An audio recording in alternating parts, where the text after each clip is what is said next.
The sky above New York City turned dark at exactly 3 in the afternoon, when the massive ships appeared without any warning. People stopped walking on the streets and looked up at the enormous vessels that blocked out the sun. The ships were unlike anything humanity had ever seen before, and they hung in the air like giant mountains made of metal and strange glowing materials. Within minutes, every major city on Earth reported the same thing. The aliens had arrived, and they had come in force. Helen Grant stood in the council chamber of the United Earth Government building in Geneva and felt her hands shake as she read the message that had been transmitted to every communication device on the planet. The message was simple and brutal in its clarity. The Zarvian Collective demanded that humanity surrender within 72 hours. They wanted access to all of Earth's resources and technology. They wanted humans to serve them as a subject species. There was no negotiation offered and no room for discussion. The message ended with a single line that made Helen's blood run cold.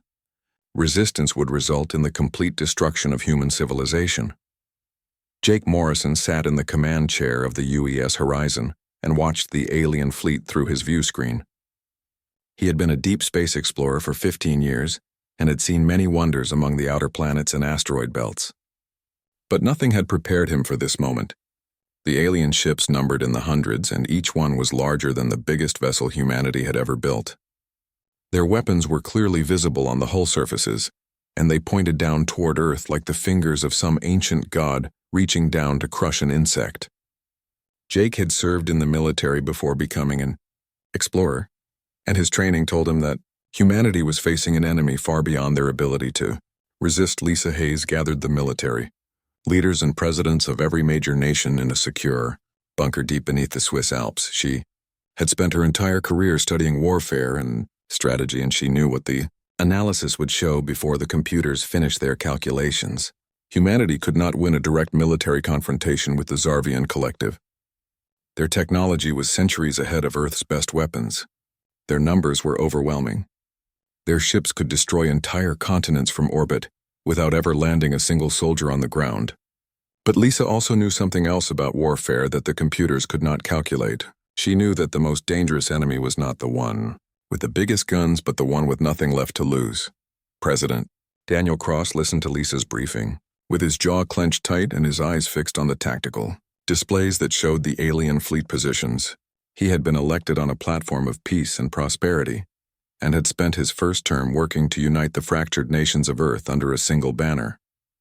Now all of that work seemed meaningless in the face of this overwhelming threat.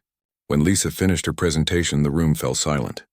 Every person present understood what was being asked of them. They could surrender and hope for mercy from an enemy that had shown none, or they could fight and face certain destruction. But then Lisa spoke again, and her words changed everything. She said that humanity should send a message back to the aliens. Not a message of surrender or defiance, but a message of warning. She said that humans should tell the Zarvians exactly what they were capable of when pushed beyond their limits. She said they should give the aliens one chance to leave peacefully before humanity showed them the darkness that lived in the human heart. Some of the leaders called her insane. Others said it was suicide to threaten an enemy so powerful. But President Cross understood what Lisa was really saying. She was giving humanity one last chance to avoid becoming monsters again. The message was drafted carefully and translated into every language the Zarvians used. It was broadcast on all frequencies toward the alien fleet. The words were simple and direct. Humanity did not want war. Humanity wanted to live in peace. But humanity had survived ice ages and plagues and wars that had killed millions. Humanity had climbed out of the caves and reached for the stars through sheer determination and an unwillingness to accept extinction. The message ended with a single plea. Please don't make us furious. Leave now and no harm will come to either of our species. Commander Thrax received the human message on the bridge of his flagship and read it with what his officers later described as amusement. The idea that these primitive creatures would threaten the collective was absurd beyond measure. The Zarvians had conquered 17 star systems and crushed dozens of species far more advanced than humanity. They had weapons that could crack planets and armies that numbered in the billions. What could these humans possibly do that would concern the mighty collective? Thrax shared the message with his command staff, and their laughter echoed through the bridge. One officer suggested they should keep the message as a curiosity, to show other species what primitives thought passed for intimidation. Thrax ordered the invasion to begin immediately. He wanted to make an example of humanity that would echo across the galaxy. Any species that dared to threaten the collective would learn what happened to those who showed such arrogance. The first wave of dropships launched from the fleet carriers and entered Earth's atmosphere over the major population centers. Thrax expected panic and chaos. He expected the humans to scatter like frightened animals. He expected an easy victory that would be over within days. Helen Grant watched the invasion begin from the command center in Geneva and felt a terrible sadness wash over her. She had hoped the Zarvians would listen to the warning. She had hoped they would see reason and withdraw before things went too far. But now it was too late. The aliens had made their choice and humanity would have to respond in kind. She looked at President Cross and saw the same sadness in his eyes. They both knew what was about to happen. They both understood the terrible price that would be paid. Jake Morrison received new orders that came directly from military command and encrypted with the highest security protocols. He read them twice to make sure he understood correctly. The Horizon was being recalled to Earth along with every other deep space vessel. But they were not coming back to defend the planet. They were coming back to receive weapons and equipment that had been hidden away in secret facilities for decades. Weapons that humanity had hoped never to use again. Weapons that drew on the darkest lessons of human history. Lisa Hayes activated protocols that had been prepared in secret by a small group of military planners who understood that first contact might not be peaceful. These protocols released resources and personnel that officially did not exist. Black operations teams that had trained for scenarios exactly like this one. Scientists who had spent years developing weapons specifically designed to fight enemies more advanced than humanity. Strategists who had studied every war and conflict in human history to extract the most brutal and effective tactics at the Zarvian dropships. Landed in Central Park in New York and Trafalgar Square in London and the grounds of the Imperial Palace in Tokyo. The alien soldiers emerged in formation and expected to face frightened civilians or perhaps disorganized military resistance. Instead, they found empty streets and an eerie silence. The humans had vanished like ghosts. The Zarvian commanders reported this strange development to Thrax and requested orders. He told them to proceed with the occupation and establish control zones. The humans were probably hiding in fear and would emerge soon enough to surrender. But the humans were not hiding in fear. They were watching and waiting and preparing to show the Zarvians exactly what happened when you ignored humanity's warning. Deep beneath the Colorado mountains, Karen Blake stood in a laboratory that did not appear on any official records and looked at the weapons that had been developed over decades of secret research. These were not the weapons of a peaceful species reaching for the stars. These were the weapons of a species that had learned through hard experience how to survive against impossible odds. These were the weapons of a species that remembered every hard lesson written in blood across thousands of years of warfare. The 72-hour deadline expired and the Zarvians declared Earth to be property of the collective. Thrax issued orders for the human governments to present themselves for processing. No response came back except silence. The alien commander felt the first small stirring of unease. Something was wrong. The humans were not behaving as conquered species should behave. They were not panicking or surrendering or even resisting in any visible way. They were simply gone as if they had ceased to exist. And in that strange silence, Thrax began to wonder if perhaps the human warning had meant something after all. The first Zarvian patrol disappeared in Central Park at exactly midnight. On the second day of occupation, there were 12 soldiers in the patrol, and they were all experienced veterans who had fought in multiple campaigns across the collective's conquered territories. Their communication devices transmitted routine status updates every 15 minutes until suddenly there was silence. The patrol commander tried to raise them on the emergency channel but received no response. He sent a second patrol to investigate, and they found nothing except the weapons and equipment scattered on the ground. Near the lake, there was no blood and no bodies and no sign of struggle. The soldiers had simply vanished. Greg Palmer led his unit through the maintenance tunnels beneath Manhattan and listened to the mission updates coming through his earpiece. His team wore adaptive camouflage that made them nearly invisible even in direct light. The suits used advanced materials that bent light around the wearer and created an effect that confused both organic eyes and electronic sensors. Greg had been a special forces operator for 8 years, but the training he received in the past 72 hours was unlike anything he had experienced before. They were not being taught to fight an army. They were being taught to break an enemy's will to fight through fear and psychological manipulation. Karen Blake worked in the facility beneath Colorado and monitored the data streams coming from thousands of microscopic drones that had been released across every Zarvian occupation zone. The drones were invisible to alien scanners and smaller than grains of sand. They did not carry explosives or weapons. Instead, they carried chemicals that affected the Zarvian nervous system in very specific ways. The chemicals caused paranoia and anxiety, and made the aliens see movement in shadows where nothing existed. Karen watched the biological readings from captured Zarvian equipment and saw the stress hormones rising in every soldier exposed to the drones. Commander Thrax stood on the bridge of his flagship and reviewed the reports coming from the ground forces. In the past 48 hours, his army had lost contact with 37 patrols across different cities on 3 continents. Some patrols had been found with their soldiers unconscious and their weapons missing. Others had been discovered with their armor marked with strange symbols that the translation computers could not interpret. But most disturbing were the patrols that simply vanished without any trace at all. Thrax ordered his commanders to consolidate their forces and establish stronger defensive positions. He told himself that this was just the expected resistance from a conquered species and that it would be crushed soon. Enough. Jake Morrison piloted the Horizon toward a Zarvian supply vessel that orbited Earth's moon. His crew had spent the past 2 days studying the alien ship movements and identified this particular vessel as having the weakest defenses.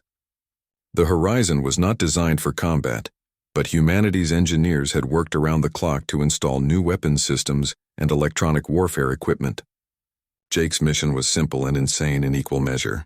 He was supposed to capture the alien supply ship and bring it back to Earth orbit intact so that human scientists could study its technology and find weaknesses in the Zarvian systems. Lisa Hayes coordinated the global resistance from a mobile command center that moved locations every 6 hours to avoid detection. She had divided Earth's military into small independent cells that operated without direct communication with each other. Each cell had specific targets and objectives designed to maximize psychological impact on the Zarvian forces. Lisa had studied the history of guerrilla warfare from Vietnam to Afghanistan and understood that a technologically superior enemy could be defeated if you made them afraid of every shadow and every moment of silence. She had also studied the interrogation records from the captured Zarvian soldiers and learned something crucial about their psychology. The Zarvians had never faced an enemy that fought dirty. The alien soldiers were trained for honorable combat between standing armies. They understood flanking maneuvers and artillery strikes and orbital bombardments, but they did not understand an enemy that refused to stand and fight. They did not understand an enemy that attacked at night and vanished before dawn. They did not understand an enemy that left the wounded alive deliberately so they could spread fear among their comrades. Most of all, they did not understand an enemy that seemed to know exactly how to cause maximum psychological damage with minimum physical force. Nina Foster commanded the North American resistance cell and led her forces in what she privately called teaching operations. Her teams did not simply attack Zarvian patrols. They staged elaborate scenarios designed to make the aliens question their own senses and doubt their own commanders. One team would create the illusion of a large human force massing for attack in one sector, while another team hit a completely different target kilometers away. The Zarvians would rush reinforcements to defend against the Phantom army and find nothing but empty buildings and more strange symbols painted on the walls. The symbols were carefully chosen to exploit what human psychologists had learned about Zarvian culture from intercepted communications. The aliens were deeply superstitious despite their advanced technology. They believed in omens and signs from their ancestral spirits. The symbols humans painted on walls and equipment were designed to look like ancient Zarvian warning markers that meant cursed ground or death territory. The alien soldiers began refusing to enter areas marked with the symbols, and their officers struggled to maintain discipline. Karen Blake released the second generation of her microscopic drones, and these were even more sophisticated than the first batch. These drones could identify individual Zarvian soldiers by their biological signatures and target specific individuals for maximum effect. She selected the patrol leaders and squad commanders for special attention. These aliens received higher doses of the anxiety-inducing chemicals and began reporting phantom sounds and movements to their superiors. The reports created confusion in the Zarvian command structure as officers tried to verify threats that did not actually exist. Thrax made his first major mistake on the 5th day of occupation when he ordered an orbital bombardment of an area where his forces had taken particularly heavy casualties. His ships fired kinetic rounds that struck the abandoned warehouses near the Los Angeles harbor and reduced several square blocks to rubble. The attack killed no humans because Lisa's intelligence network had predicted exactly this response and evacuated everyone from the target zone 3 days earlier. But the bombardment did accomplish something that no amount of human propaganda could have achieved. It showed every person on Earth that the Zarvians were willing to destroy cities from orbit. Jake Morrison executed his mission with precision that surprised even his own crew. The Horizon approached the Zarvian supply vessel while transmitting false identification codes that human hackers had extracted from captured equipment. The alien ship's automated systems accepted the Horizon as a friendly vessel and allowed it to dock. Jake's boarding team moved through the supply ship in complete silence and used weapons that fired darts loaded with fast-acting sedatives. They captured the entire crew of 40 Zarvians without firing a single shot that would have alerted other ships in orbit. The Horizon undocked and returned to Earth with its prize. Greg Palmer's unit executed an operation in downtown Manhattan that would become the template for hundreds of similar actions across the globe.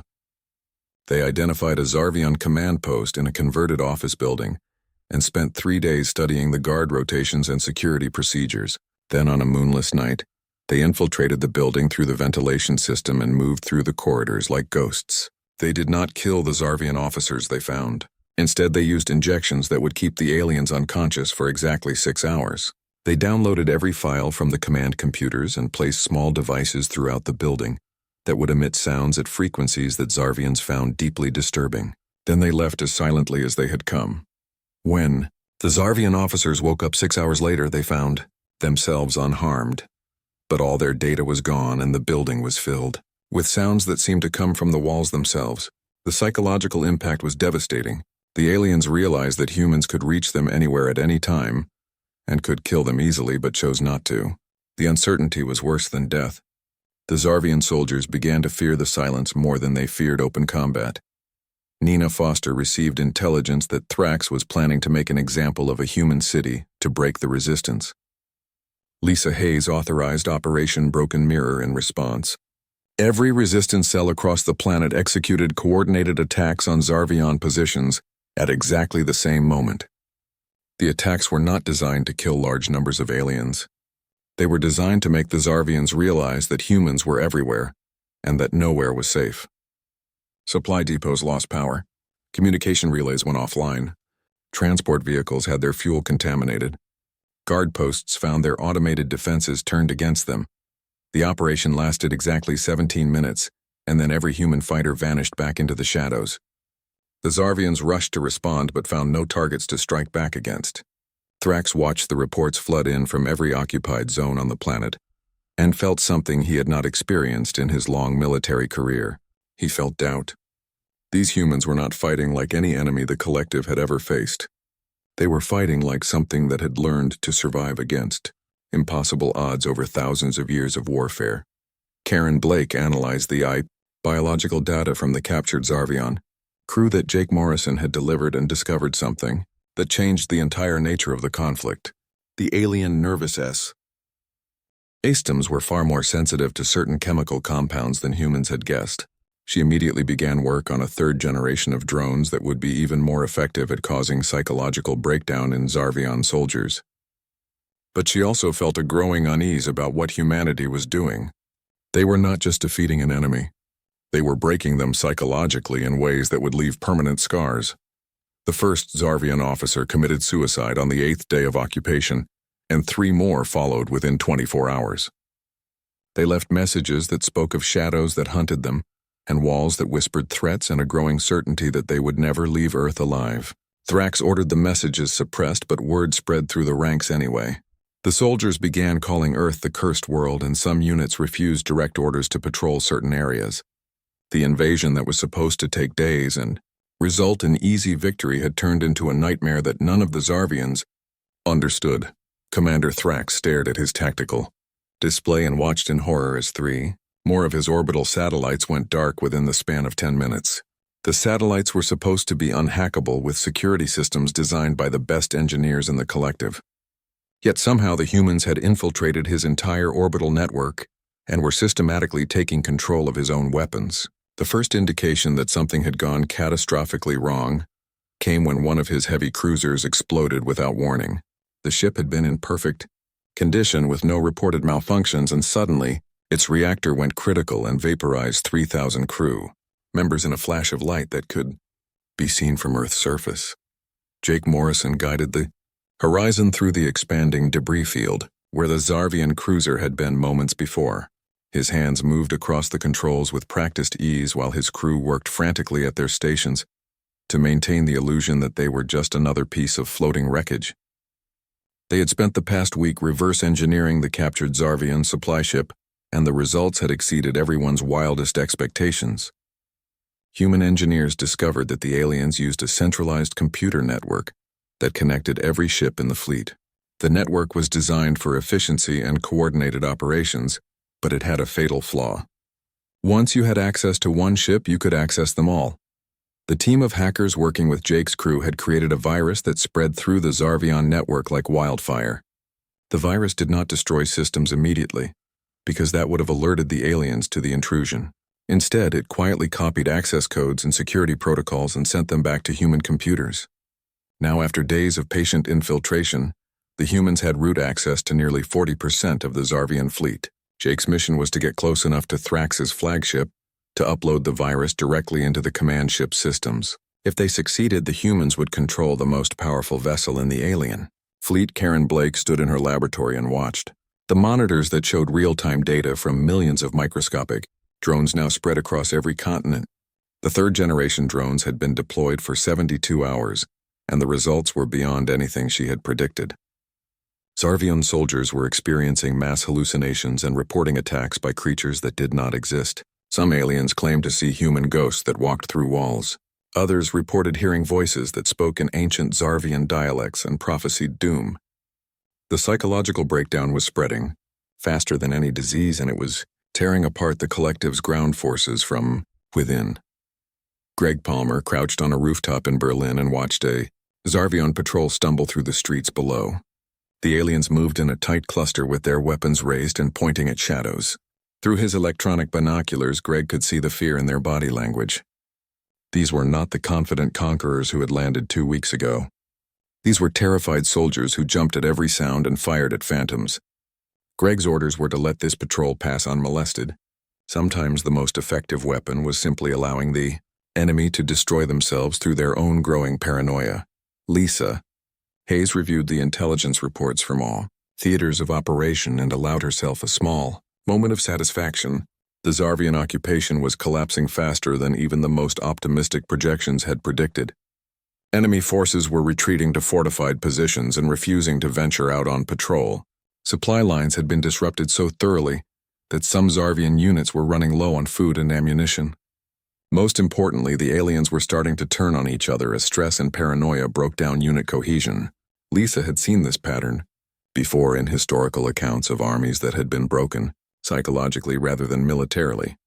Thrax received the reports from his ground commanders and struggled to comprehend what he was reading. His soldiers were reporting impossible things. They claimed that humans could disappear into thin air and reappear behind them. They said that human weapons made no sound but killed with perfect accuracy. They insisted that the humans had access to some kind of supernatural power that allowed them to control minds and see through walls. Thrax knew that supernatural powers did not exist, but he also knew that his army was falling apart. He made the decision to request reinforcements from the Collective High Council and to prepare for orbital bombardment of every major human city.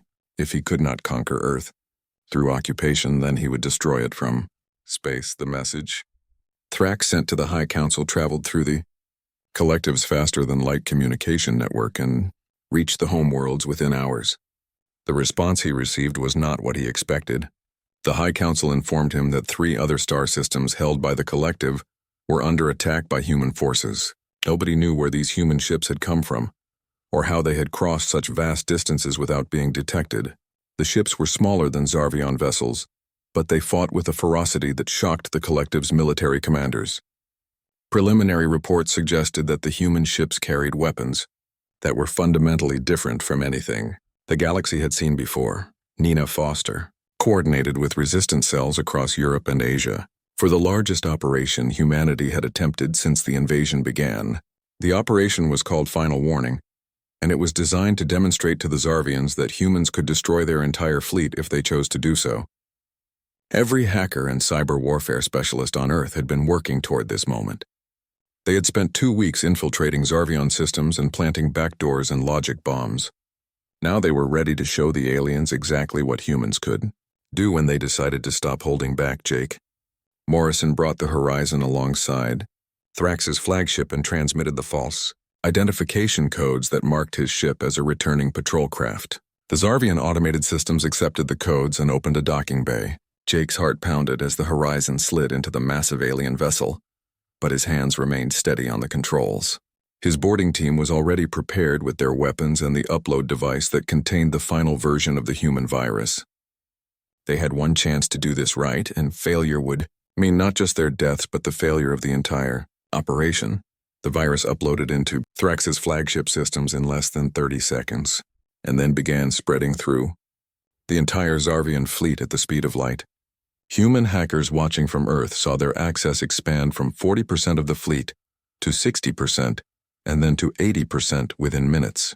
The Zarvians had built their network for speed and efficiency, and now that same design was allowing humans to take control of nearly every system on every ship. Weapon systems came under human control first, then navigation and life support and communications.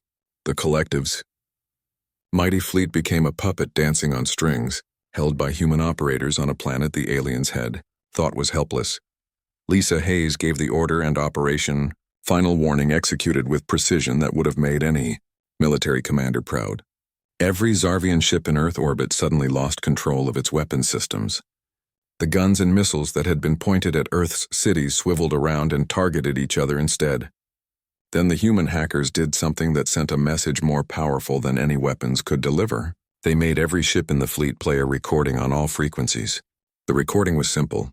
It was the original warning that humanity had sent before the invasion began. "Please don't make us furious." Thrax stood on his bridge and watched in helpless rage as his own ships turned their weapons on each other. He tried to issue orders, but his communication systems were no longer under his control. He tried to activate manual overrides, but the computer systems ignored his commands. His flagship was still physically intact, but it was no longer his to command. He was a prisoner on his own ship, and the humans had accomplished this without firing a single shot in space. They had simply turned the collective's own technology against them. Karen Blake received authorization to deploy the 4th-generation drones, and these were not designed to cause fear or paranoia. These drones carried a more direct message. They infiltrated every Zarvian base and command post and deposited small holographic projectors. The projectors activated simultaneously across the planet and displayed images from human history, images of Hiroshima and Nagasaki, images of World War I trenches and World War II death camps, images of the countless wars and genocides that humans had inflicted on each other over thousands of years. The message was clear. This is what humans do to each other. Imagine what we can do to you. Greg Palmer's unit received new orders that represented a fundamental shift in the nature of the conflict. They were no longer ordered to hide and strike from shadows. They were ordered to show themselves and let the Zarvians see what human soldiers looked like when they stopped pretending to be ghosts. Greg led his team into the open streets of Berlin and walked directly toward the Zarvian fortified position. His unit wore their adaptive camouflage, but they disabled the invisibility function. They wanted the aliens to see them coming. They wanted the Zarvians to understand that humans had been holding back all along. The Zarvian soldiers at the fortified position saw the humans approaching and raised their weapons, but nobody fired. They had spent 2 weeks fighting an enemy they could not see, and now that enemy was walking toward them in plain sight. The psychological impact was devastating. The aliens realized that the humans had been playing with them. Every ambush and every disappearance and every phantom attack had been carefully controlled. The humans could have killed them all at any time, but had chosen not to. The Zarvians were not dealing with desperate primitives fighting for survival. They were dealing with an enemy that had complete control of the battlefield and was simply choosing how much pain to inflict. Nina, Foster watched the global tactical display and saw green indicators lighting up across every continent as human forces emerged from hiding and took up positions surrounding every Zarvian stronghold. The aliens were completely encircled by an enemy they had thought was scattered and disorganized. The truth was that humanity had never been scattered. They had been watching and waiting and learning everything about how the Zarvians fought. Now they were ready to show the collective what total military defeat looked like. Thrax received a communication request on his personal command channel and accepted it because he no longer had any other options. The face that appeared on his screen was human and female, and she introduced herself as Helen Grant. She told Thrax that humanity was prepared to demonstrate the full extent of their capabilities. She said that the 12 weapons platforms that humans had been building in the outer solar system were now fully operational. She told him that each platform carried enough destructive power to shatter a planet into asteroids. She said that these platforms were currently targeting every major Zarvian colony world and that the firing sequences were ready to execute on her command. Helen Grant looked directly into the camera and spoke words that would echo across the galaxy for generations. She said that humanity had given the Zarvians a warning before the invasion, and that warning had been ignored. She said that humans had shown restraint and mercy even as they defended their world. She said that humanity was prepared to stop showing mercy if the collective did not withdraw immediately. Her final words were delivered in a tone that left no doubt about human resolve. This is your last chance. Leave now or learn what it means when humanity stops being furious and starts being methodical about destruction. The war that the galaxy had expected to last year's ended in exactly 3 months and 17 days from the moment the first Zarvian dropship landed on Earth. The speed of the collective's collapse shocked every species that had been watching the conflict with interest and fear. The Zarvians had been one of the most powerful military forces in known space, and humanity had dismantled them with a combination of technology and psychological warfare that no other species had ever witnessed. The reports that spread across the galactic communication network spoke of humans as something between brilliant strategists and demons who fought without honor or mercy.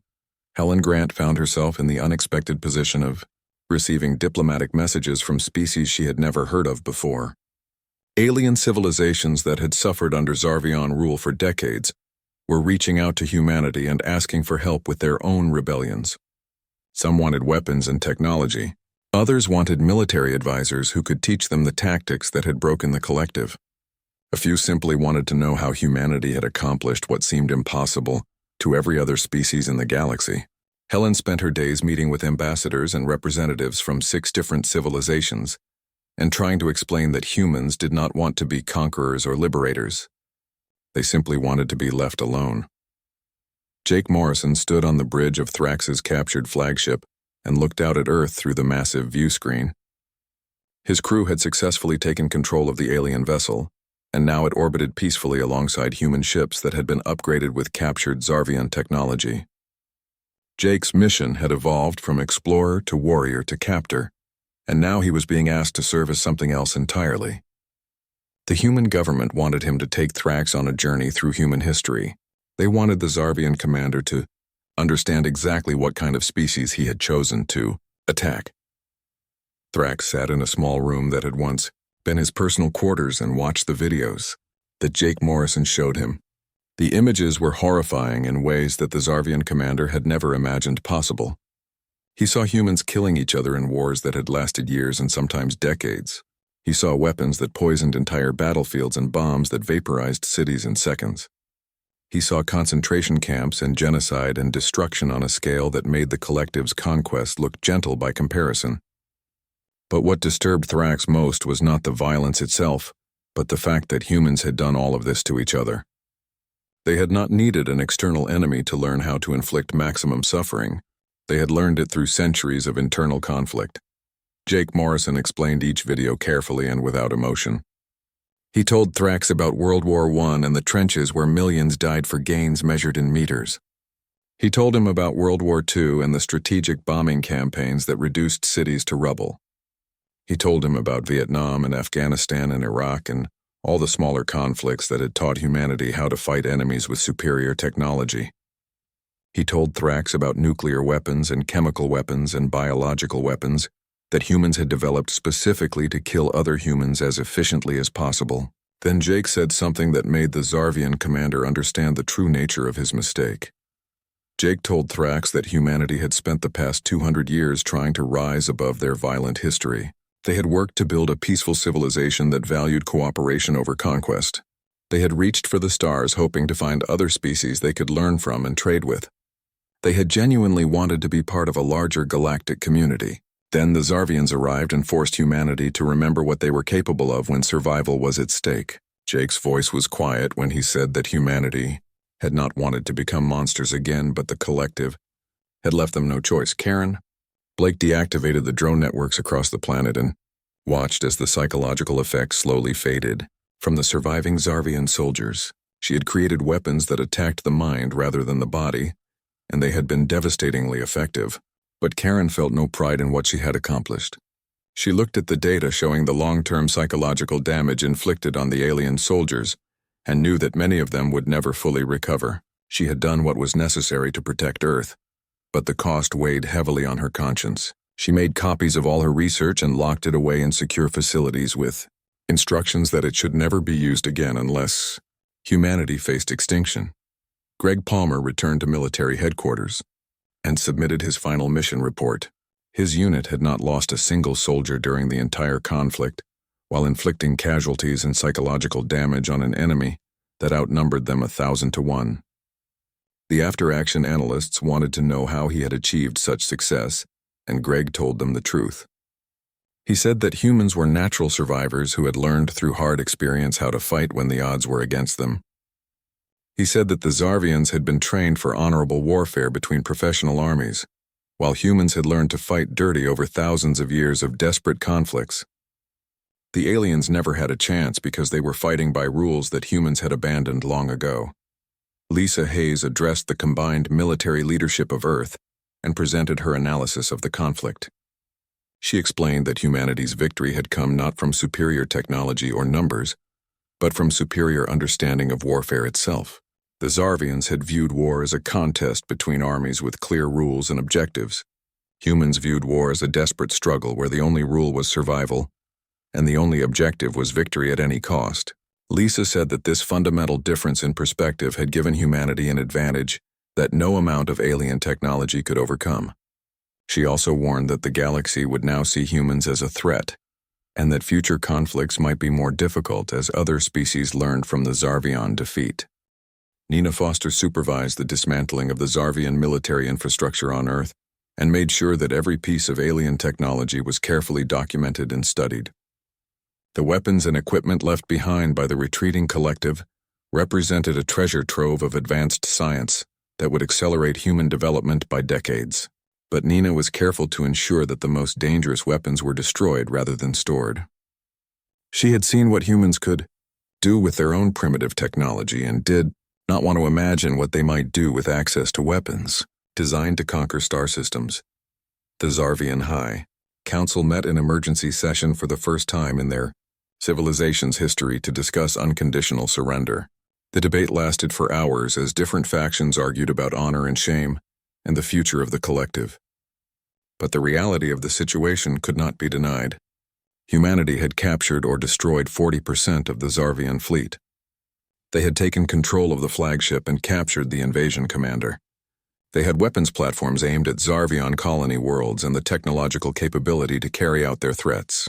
Most importantly, they had demonstrated a willingness to use any level of force necessary to achieve their objectives. The High Council voted to send a surrender delegation to Earth. President Daniel Cross received word that the Zarvians were ready to discuss terms and felt a mixture of relief and sadness. The war was ending, but the cost had been high even though human casualties were surprisingly low. The cost was measured not in lives but in innocence. Humanity had been forced to show the galaxy the darkness that lived in their hearts, and that revelation would shape human relations with alien species for generations to come.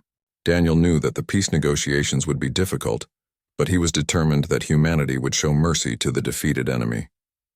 Not because the Zarvians deserved mercy, but because humans needed to prove to themselves that they were still capable of compassion after everything they had done. Thrax was brought. to Earth under guard but treated with respect that surprised him. He had expected humans to torture or execute him, but instead they gave him comfortable quarters and allowed him to communicate with his government. Jake Morrison visited him daily and continued showing him videos of human history. Thrax began to understand that humanity was trying to teach him something important. They were showing him that humans were capable of terrible violence but also capable of rebuilding and forgiveness. They were demonstrating that the same species that had fought savage wars against each other had also created art and music and philosophy that celebrated peace. The 12 weapons platforms in the outer solar system completed their construction and began active targeting of Zarvion worlds. The platforms were visible to every telescope in the collective's territory, and their presence served as a constant reminder of what would happen if the Zarvians violated the terms of surrender. Human engineers had designed the platforms to be impossible to disable or destroy without triggering their weapons. They would remain in place for decades as insurance against future aggression. The platforms were named after human peace, activists and philosophers, in a deliberate irony that was not lost on the galaxy's observers. Helen Grant prepared for the arrival of the Zarvian surrender delegation and worked with diplomats from around the world to draft terms that would be fair but firm. The terms included complete demilitarization of the collective's armed forces and reparations paid to their former subject species. The Zarvians would be required to accept human observers in their government and submit to regular inspections to ensure compliance. Most importantly, the terms included an educational requirement. Every Zarvian citizen would be required to learn human history and understand the consequences of ignoring humanity's warnings. Jake Morrison received orders to escort Thrax to the surrender ceremony that would take place in Geneva. During the flight, Thrax asked Jake a question that had been troubling him since his capture. He wanted to know if humans would have really destroyed the Zarvion colony worlds if the collective had not surrendered. Jake was quiet for a long moment before answering. He said that he honestly did not know, but that he suspected the answer was yes. He told Thrax that humans were capable of terrible things when they believed survival was at stake and that the galaxy should be grateful it never had to find out how far humanity was willing to go. The captured Zarvian flagship was renamed Hope's Return and converted into a museum ship that would orbit Earth as a permanent reminder of the war. Human and Zarvian citizens would be allowed to tour the vessel and learn about the conflict from both perspectives. The ship's computers contained complete records of the war, including footage of human operations that had broken the collective's army. The exhibits were designed to be educational rather than triumphant, because humanity wanted the galaxy to understand that they had not enjoyed the violence. They had simply been very good at it when necessary. Karen Blake gave a lecture at the International Science Conference about the ethical implications of the weapons she had created. She spoke honestly about the psychological damage inflicted on Zarvian soldiers and the moral burden that came with developing weapons designed to break minds rather than bodies. She called for international treaties that would regulate or ban the use of such weapons in future conflicts. Her speech was broadcast across the galaxy and sparked debates among dozens of species about the nature of warfare and the limits of acceptable violence. The Zarvian surrender delegation arrived at Earth aboard a vessel that had been stripped of all weapons and painted white according to human traditions of peace. The ship entered Earth's atmosphere under escort by 12 human fighters that could have destroyed it in seconds if necessary. Commander Thrax led the delegation because the High Council had decided that the officer who started the war should be the one to end it. He walked down the ramp in Geneva and saw thousands of humans watching from behind barriers. He had expected hatred in their eyes, but instead he saw curiosity mixed with sadness.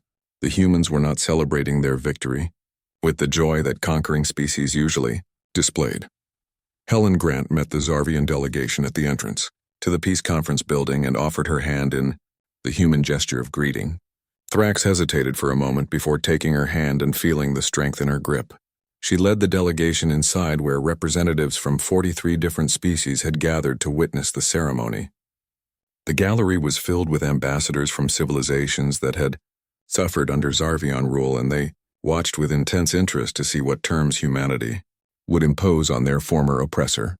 President Daniel Cross stood at the podium and looked out at the assembled delegates before beginning his speech. He spoke about the cost of war and the tragedy of conflict that could have been avoided if the Zarvians had listened to humanity's warning. He said that humans understood the temptation of power and the dangerous pride that came from military superiority, because humanity had fallen into those same traps throughout their history. He said that the purpose of the peace treaty was not to punish the Zarvian people, but to ensure that such a war never happened again. His words were translated into 70 different languages and broadcast across the galaxy. Thrax approached the signing table and felt the weight of his entire civilization's future resting on his shoulders. The treaty document was thick with provisions and requirements that would reshape the collective for generations. He read through the terms one final time and realized that the humans had been surprisingly merciful, considering what they were capable of doing. The Zarvians would lose their military power and pay reparations, but they would keep their worlds and their freedom. Thrax signed the treaty with a poetar Brelasmaldi, trembling hand, and then knelt before the human delegation in the traditional Zarvian gesture of absolute submission. Helen Grant helped Thrax to his feet and told him that humans did not want submission but cooperation. She said that the galaxy needed species who learned from their mistakes and worked together to build something better than the cycle of conquest and revenge. Thrax looked into her eyes and saw genuine compassion mixed with the steel resolve that had defeated his entire civilization. He understood in that moment why humanity had been so dangerous. They could switch between mercy and ruthlessness with a speed that other species could not match. The treaty was ratified by every government on Earth within 24 hours, and the Zarvian High Council accepted the terms with a unanimous vote.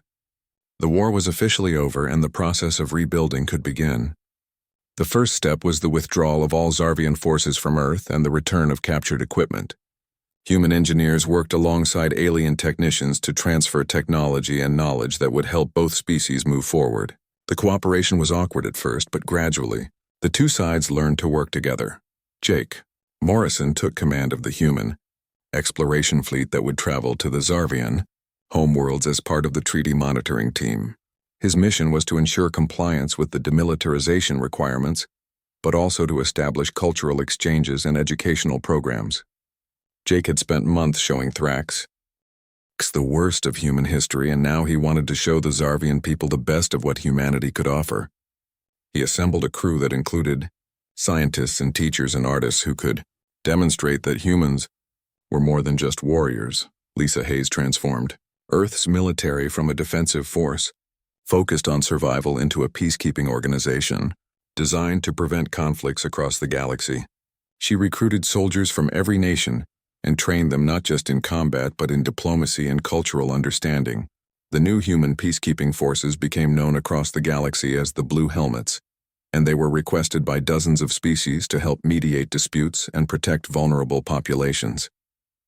Lisa was careful to ensure that human forces never acted as conquerors but always as protectors who respected the sovereignty of other civilizations. Karen Blake destroyed most of her research on psychological warfare weapons and kept only enough documentation to warn future generations about the dangers of such technology. She shifted her focus to medical research and began developing treatments for the Zarvian soldiers who still suffered from the effects of her drones. Working with alien doctors, she created therapies that could help heal the psychological damage that the war had caused. Karen knew she could never undo what she had done, but she was determined to spend the rest of her career helping the victims of her own creations. Greg Palmer retired from active military service and became an instructor at the new Galactic Military Academy that humanity established in orbit around Earth. Students from 17 different species came to learn human tactics and strategy, but Palmer made sure they also learned about the costs of warfare. He taught them that winning a battle was easy compared to winning a lasting peace. His classes included field trips to the museum ship Hope's Return, where students could see the actual equipment and recordings from the war. Many students left his classes with a deeper understanding of why warfare should always be the last option. Nina Foster coordinated the establishment of the Galactic Defense Network that included forces from multiple species working together under human leadership. The network was designed to respond to threats against any member species and prevent the kind of aggressive expansion that the Zarvian collective had attempted. Nina was careful to ensure that the network operated transparently, with oversight from civilian governments. She had seen too many military organizations become the very thing they were created to oppose and was determined not to let that happen to humanity's peacekeeping forces. The 12 weapons platforms remained in the outer solar system as a reminder of human capabilities, but they were never used. The platforms became symbols of deterrence rather than aggression, and their presence helped maintain peace across multiple star systems. Human engineers maintained the platforms meticulously and ensured they remained fully operational at all times. The galaxy understood that humanity was willing to use those weapons if necessary, but preferred never to have that necessity arise. Thrax spent 5 years traveling across the galaxy giving lectures about his experience with humanity. He spoke honestly about his mistakes and the arrogance that had led the collective to ignore the human warning. He described the psychological warfare that had broken his army and the technological superiority that humanity had demonstrated. But he also spoke about the mercy that humans had shown after their victory and the compassion they displayed toward their defeated enemies. His lectures became required viewing at military academies across dozens of civilizations. President Cross served 2 more terms and focused his administration on building strong relationships with other species. Earth became a hub for galactic diplomacy and trade with alien embassies established in cities around the world.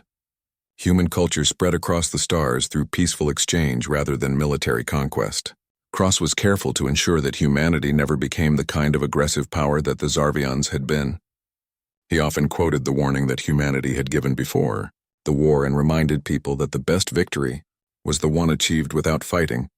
Helen Grant became the first human ambassador to the Galactic Council and worked tirelessly to establish laws and protocols that would prevent future conflicts. She proposed the Grant Doctrine, which stated that any species attempting aggressive expansion would face coordinated response from the entire galactic community. The doctrine was adopted unanimously and became the foundation of galactic law for the next century. Helen's diplomatic skills earned her respect from species across the galaxy, and she became known as the architect of the lasting peace. The war between humanity and the Zarvian collective became a cautionary tale told to children across hundreds of worlds. The story was always the same. A powerful species ignored a warning from a seemingly weak opponent and paid a terrible price for their arrogance. But the story also included the aftermath, where the victorious humans showed mercy and helped rebuild their enemy. The lesson was clear to anyone who heard it. Humanity was dangerous when threatened, but generous when respected. Jake Morrison completed his tour of the Zarvian homeworlds and filed reports that surprised many people on Earth. He wrote that the Zarvian people were not evil or inherently aggressive, but had simply been led by leaders who made catastrophic decisions. He recommended that humanity invest in cultural exchanges and educational programs that would help the Zarvians understand other species better. His recommendations were adopted and led to a flowering of Zarvian art and philosophy that enriched the entire galaxy. The museum ship Hope's Return received over 10 million visitors. In its first year of operation, people came from across the galaxy to see the exhibits and learn about the war.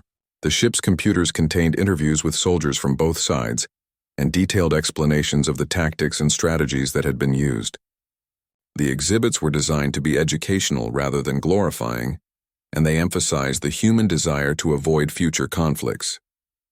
Many visitors left the museum with a deeper appreciation for the costs of war and the value of peace. Karen Blake won the Galactic Peace Prize for her work, developing treatments for war trauma and her efforts to ban psychological warfare weapons. She accepted the award but donated the prize money to organizations that helped veterans from multiple species recover from the effects of combat. In her acceptance speech, she said that the greatest honor would be if her weapons were never used again, and if future generations learned to resolve their differences without resorting to the kind of warfare that had scarred so many lives. The human exploration fleet discovered 17 new civilizations in the decade following the war and made first contact using protocols designed to prevent misunderstandings. Every first contact mission included cultural specialists and diplomats who could communicate humanity's peaceful intentions. The standard greeting message was broadcast in multiple languages and always included a reference to the human warning that the Zarvians had ignored.